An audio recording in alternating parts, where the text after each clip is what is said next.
He's gonna take you back to the past to play the shitty games that suck ass. He'd rather have a buffalo take a diarrhea dump in his ear. He'd rather eat the rotten asshole of a roadkill skunk and down it with beer. He's the angriest gamer you've ever heard. He's the angry Nintendo nerd. He's the angry Atari Sega nerd. He's the angry video game nerd.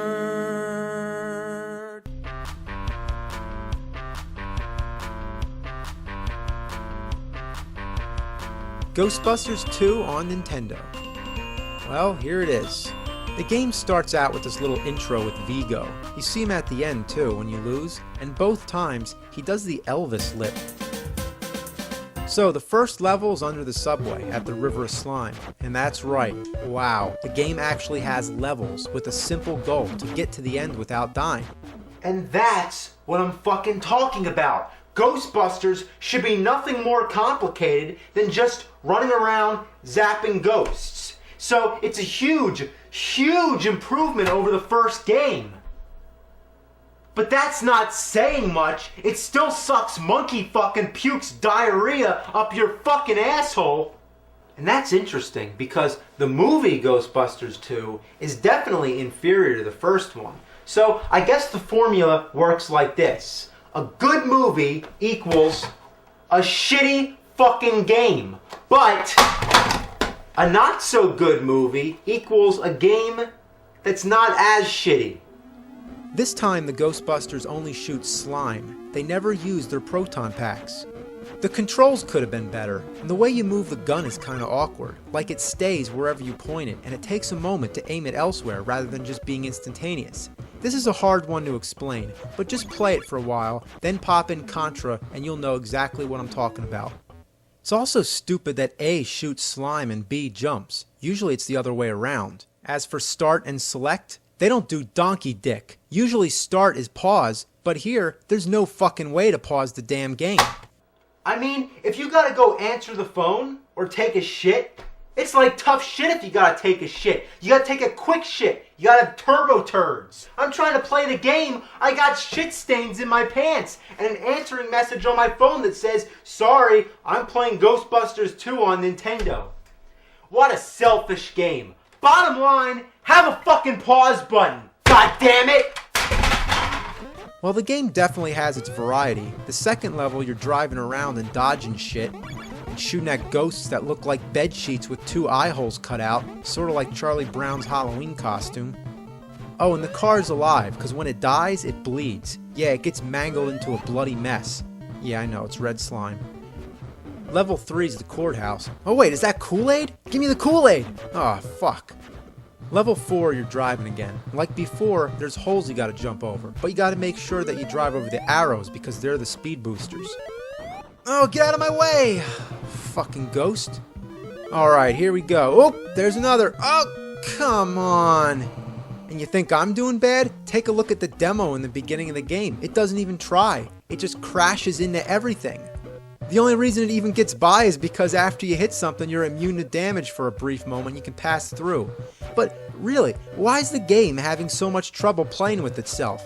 It doesn't know it can move up and down or jump. The game sucks at itself more so than any human being, regardless of age or experience, could possibly suck at the game. The irony just baffles me. So anyway, level 5 is the abandoned subway. It seems like somebody's off screen to the left, just constantly throwing junk in your way. I mean, what is all this shit? Fuck!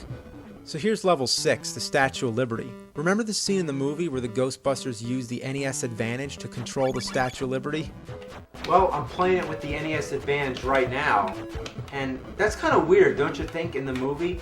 One of the most famous icons of the United States being controlled by a Nintendo controller. Nintendo ruled the fucking world. And see what they did here? They created levels in the game based off scenes in the movie. That's what I was talking about before. I don't know what these things are that you're supposed to be shooting at though. I guess they're ghosts, but they're shaped like fish. And if they're ghosts, they're the happiest, most energetic ghosts I've ever seen, doing choreographed dances in the sky. So now we're in the city, so I guess it's level 7, and we're fighting bungee jumping skeletons, I think.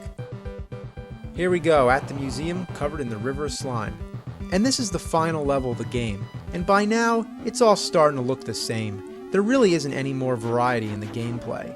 The only thing different is the backgrounds. Yet they're all based on scenes from the movie, like the river of slime, the courthouse, the abandoned subway, and finally the museum. But you're doing the same exact thing, just walking to the end of the level, shooting ghosts overhead, and dodging things that go up and down, bounce across the screen, sweep across the ground, or just wiggle all over the place. Damn, I hate all this shit. Fuck. Bitch. Ass. It pisses me off. Well, like they say, it's better to be pissed off than to be pissed on. So, you have to play through the level 4 times to get all the Ghostbusters through. That's right, they actually have all 4 Ghostbusters. So when you get to the end, you watch them shoot slime all over Vigo, and then that's it. He doesn't even come out of the painting. The game's over. You win. So, to save time on developing an end boss, instead they just make you go through the last level 4 times. What a piece of shit. Hey, come here. It's dog shit. That's what it reminds me of. This game reminds me of dog shit.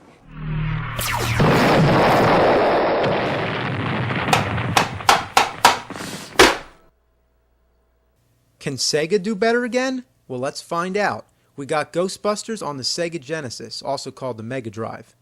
We're stepping into 16-bit territory now, yet this game was released about the same time as Ghostbusters 2 on Nintendo.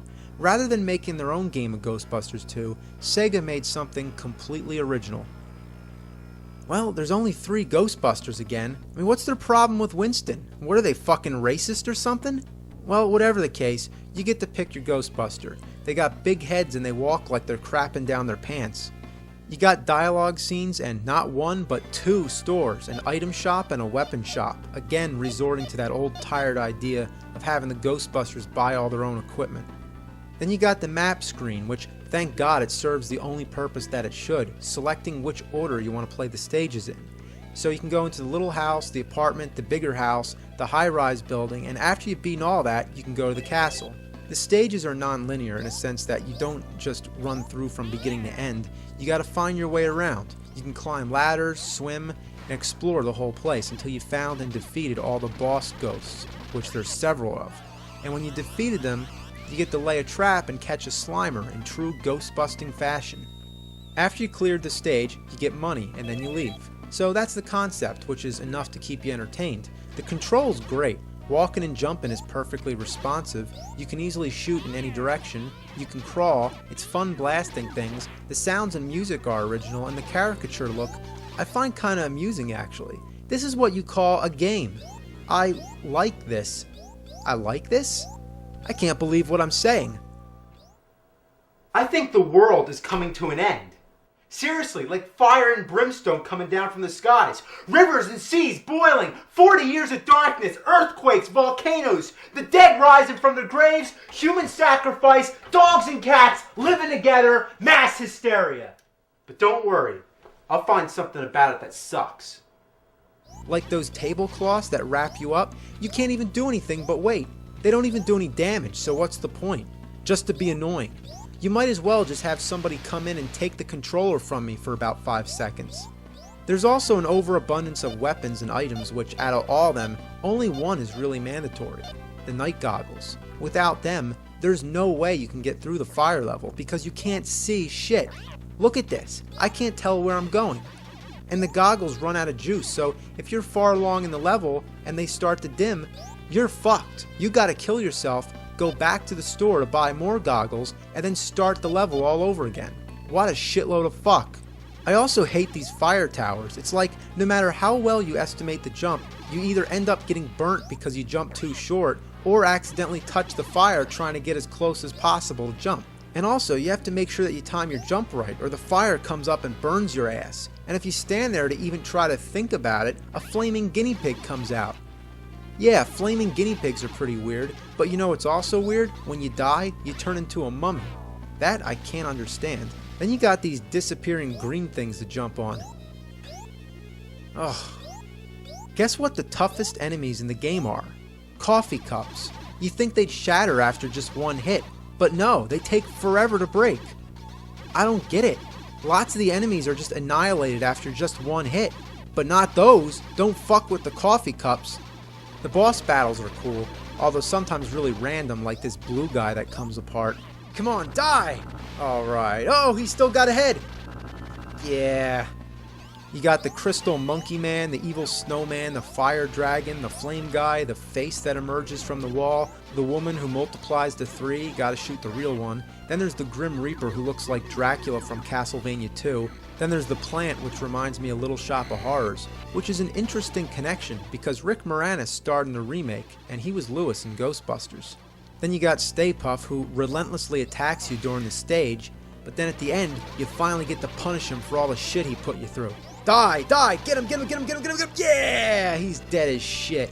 In a sea of terrible Ghostbusters games, this one stands out, and it's still fun to play. If you could somehow get your hands on it, I'd check it out. So this concludes my 3-part review of all the Ghostbusters games that I can get my hands on. Is it kind of ironic that I end on one that's actually kind of decent?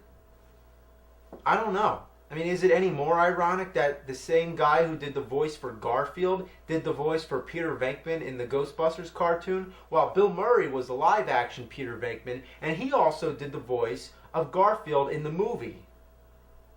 And one more thing. Ghostbusters 3. Is it really going to happen? Should it happen? Well, if they made the Santa Claus 3, Free Willy 3, Home Alone 3, Psycho 3, The Never-Ending Story 3, Problem Child 3, and about 10,000 Scary Movie and American Pie sequels, all the crap that gets shat out of Hollywood's big fat fucking ass, I don't see why Ghostbusters 3 shouldn't get made. I grew up with those movies. I would love to see those guys put on the proton packs one more time. Even if the whole movie's just the Ghostbusters sitting around taking a shit, I'd go see it. Now, excuse me, I gotta take out the garbage.